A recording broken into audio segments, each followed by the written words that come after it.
نماز میں کیوں نہیں دل لگتا؟ کیوں ہماری سوچ ادھر ادھر منتشر ہے کہ نگاہیں محفوظ نہیں ہیں؟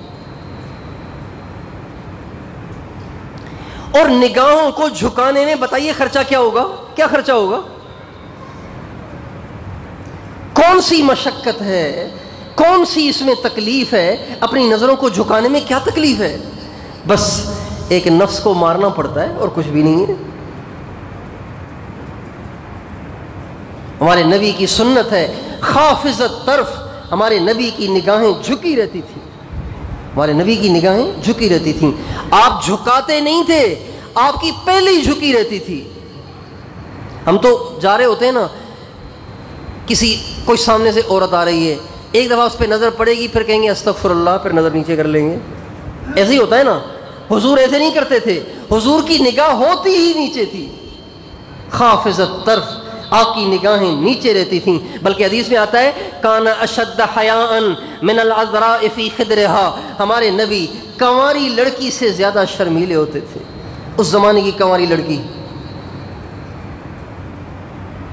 یعنی 40-50 سال پہلے کی کنواری لڑکی۔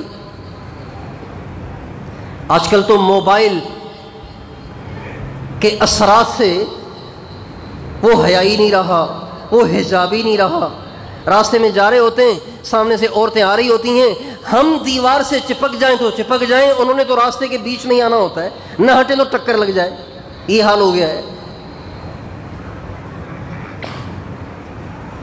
یہ انداز بتا رہا ہے کہ حیا اٹھ چکا ہے، حجاب ختم ہو گیا ہے، شرم رخصت ہو گئی ہے۔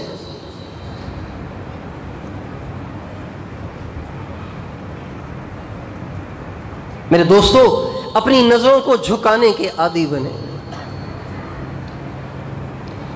جیسے کرونا ایک وبا ہے نا، کرونا ایک وبا ہے، ہر طرف کرونا کا شور ہے، ہر طرف کرونا کا شور ہے، ایک وبا ہے۔ اسی طرح سے یہ بد نظری بھی ایک وبا ہے، اور کرونا بہت تھوڑا ہے، بد نظری بہت زیادہ ہے۔ کرونا تو 10 لاکھ میں سے کوئی 5-10 کو ہوگا، 100 کو ہوگا، یہاں تو 100% کے 100% مبتلا ہیں، الا ماشاء اللہ۔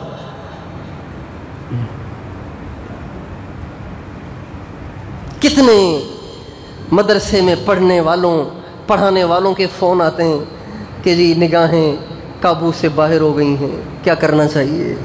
تو دل ٹکڑے ٹکڑے ہو جاتا ہے، جگر جل جاتا ہے کہ ہمیں کیا ہو گیا؟ ہم اپنے نفس سے اتنے مغلوب کیوں ہو گئے کہ مدرسے میں 8 سال پڑھ کر بھی اپنی نگاہوں کو بھی کنٹرول نہ کر پائے، 4 مہینے لگا کر بھی اپنی نگاہوں کو قابو نہ کر پائے، چلے سے روزے لگا کر بھی اپنی نگاہوں کو بھی قابو نہ کر پائے، تو دجال کا سامنا کیسے ہوگا؟